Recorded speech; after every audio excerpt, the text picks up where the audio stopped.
To me, it is honestly it is a privilege to be able to do this. I'm lucky to be able to do it. It is a joy, most of the time, to be able to do it, because most people don't get to travel like I do.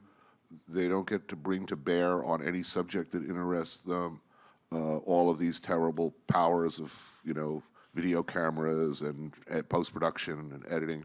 So the ability to tell a story is creatively satisfying. To be able to focus exclusively on people and places that interest me.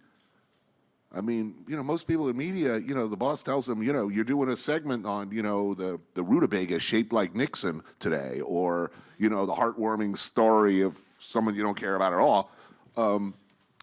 I don't live by those rules. I've been really fortunate to do what I want, and in an almost evangelical way, talk about people doing things I care about, like good guys. So that's a privilege. So I don't know about important.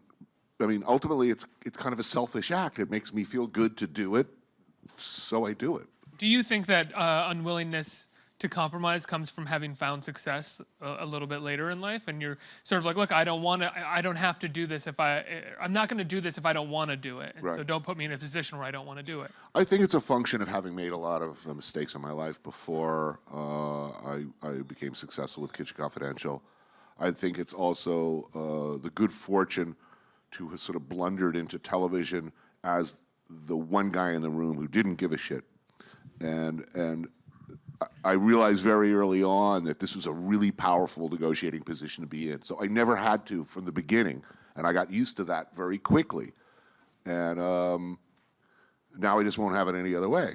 It's not necessarily integrity, it's a quality of life issue. I don't want to wake up tomorrow and feel bad about what I did today. And I've been careful about, having had those mornings for much of my adult life. I've been careful about not finding myself in a position where, I have to do something I feel bad about, or I compromise in such ways to feel bad. Again, it's not principle so much or integrity as it's a quality of life issue. I'd like to feel good tomorrow. I don't want to hate myself. I know what that's like,